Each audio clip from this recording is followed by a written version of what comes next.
வாழ்த்தி மகிழ்வோம், வாழ்த்தி மகிழ்வோம், வாழ்த்தி மகிழ்வோம். இன்று நாம் அண்டவியல், வானவியல், பட்டினப்பாலை மூன்றும் ஒரு நடைமுறை காட்சியாக நாம் காண உள்ளோம். இந்த நடைமுறை காட்சி பட்டினப்பாலையில் உருத்திரங்கண்ணனார் தொகுத்து வகுத்த அந்த வசையில் புகழ் வயங்கு வெண்மீன் என்ற அந்த வரி ஒன்று. நாம் எவ்வாறு அண்டவியலை ஒரு பார்வையாக நாம் காண உள்ளோம். இந்த இரண்டாவது பகுதியாக, முதல் பகுதி வானவியல் ஒரு தொடக்க பகுதியாக ஒரு பாலக வீதி என்ற அந்த பார்த்த லட்சிய கருத்தில் வீற்றிருக்கும் திறவுகோலாக முதல் பகுதியை காண்டோம். இன்று அந்த முதல் வரியை, பட்டினப்பாளையின் முதல் வரியை எடுத்துக்கொண்டு அதனுடன் நமது பதிவாக அண்ட அண்ட அந்த அண்டவியல் எவ்வாறு அண்டும் அவை, அண்டவியலாக அண்டும் அவை என்று நாம் கருதக்கூடிய அந்த ஒரு நொடியின் நிகழ்வு, அந்த நொடி நேரம் எவ்வளவு காலம் எவ்வளவு நேரம் எடுத்துக்கொண்டிருக்கும் என்பது மனித அளவுகோலில் நிர்ணயிக்க முடியாத ஒன்று என்ற போதிலும் அவை ஹாக்கின்ஸ் போன்றோர் அவை அனைத்தின் மைய திறனாய்வாக அமைதியாக இருந்த அந்த சூழ்நிலை ஒரு நொடியின் நிகழ்வாக அந்த கருந்துளைகளும் ஆற்றலின் வினைத்தொரு கொண்ட ஆவி என்று ஜேம்ஸ் ஹாக்கின்ஸ் கூறுவது போல நமது அந்த ஆவி எவ்வாறு நொடியில் வசையில் வட்டமான சைகையாக அந்த நிகழ்வில் ஒரு நெடுங்கோடாக அந்த பிறண்ட வெடிப்பு நிகழ்ந்துள்ளது என்பதனை இந்த பதிவினில் நாம் இரண்டாவது பகுதியாக அந்த விசையில் புகழ் வயங்கு வசையில் புகழ் வயங்கு விண்மீன், வசையில் புகழ் வயங்கு விண்மீன்.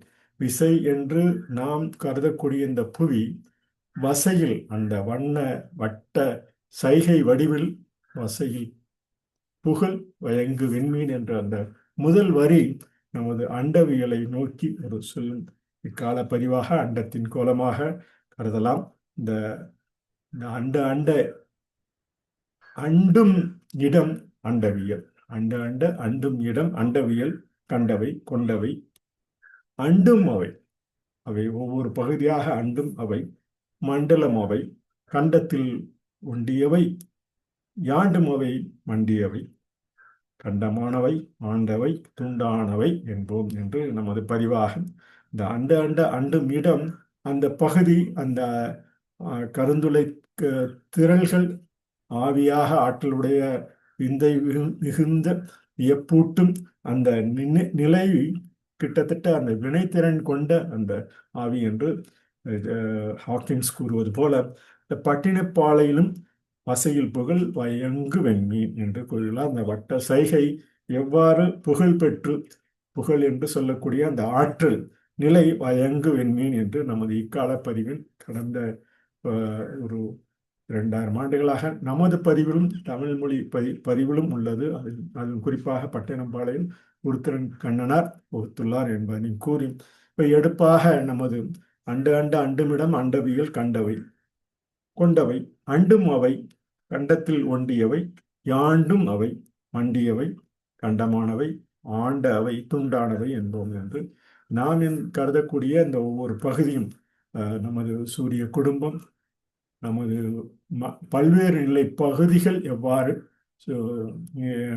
நமது கோலத்தில் நிலைத்துள்ளது, அதே போல புவியாக அந்த புதிய விசையாக நிலைத்துள்ளதெல்லாம் இந்த பார்த்த லட்சிய கருத்தில் வீற்றிருக்கும் திறவுகோல். நாம் இதுவரை அறிந்து புரிந்த ஒரு நிலை இந்த பாலக வீதியில் வானத்தில் தெரியும் பால் நிற மண்டலம், பால்மனை வீதியில் மில்கி வே கேலக்சி என்று சொல்லக்கூடிய ஆங்கிலத்தில் சொல்லக்கூடிய அந்த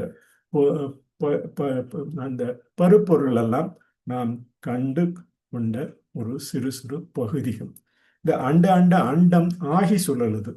இந்த அண்டம் ஆகி சுழலுது ஒரு நிலைப்பாடு. அவை தொடுக்கப்பட வேண்டும் என்றால் வானம் மேலே பால் கடல் ஓடுது, வெண்மீன் கூட்டம் வெள்ளியாய் வலியுது. இவை வானம் மேலே பால் கடல் ஓடுது, அந்த மில்கிவே என்று சொல்லக்கூடிய இந்த பாலக வீதியில் பார்த்த லட்சிய கருத்தில் வீட்டிற்கும் திறவுகோல். நாம் அன்றாடம் காணும் அந்த விண்மீன்கள் வானம் மேலே பால் கடல் ஓடுதும், வெண்மீன் கூட்டம் வெள்ளியாய் வலியுது. அந்த முடிவாக கருந்துளை நடுவில் கையை விரிச்சு நிற்குது, காலமெல்லாம் கட்டி இழுக்குது. இவையெல்லாம் காலமெல்லாம் கட்டி இழுக்கக்கூடிய புவி கோளம், இந்த சூரிய கோளம், இவற்றையெல்லாம் நாம் பார்த்த லட்சிய கருத்தில் வீட்டிற்கும் திறவுகளாக பாலக வீதி நிலைத்து உள்ளது. இவை தமிழ் இசையின் வடிவத்திலும் சொற்களாக இன்றைய பல்வேறு இசை நிகழ்வுகளும் இதன் பொருளை உணர்த்துகின்றன. அவை இயற்கை தன்மை வெளிப்படுத்தும் தன்மையாகவும் இறைமை கொண்ட அந்த பகுதியும் நிறைவு பெற்று அந்த விண்மீன்கள் கொத்தாய் விரிந்து பாலக வீதி ஆகுது என நாம் அந்த வட்ட சைகையை வசைப்புகழ் என பாடுவோம். விண்மீன் சைகையை விசை என போற்றுவோம் என கூறி இந்த பதிவினை வசையில் புகழ் வயங்கு விண்மீன் என்ற அந்த பட்டினப்பாடல் முதல் வரியை இன்று பாலக வீதி பகுதியில் பதித்து உங்களிடமிருந்து விடைபெறுகிறேன். நன்றி, வணக்கம்.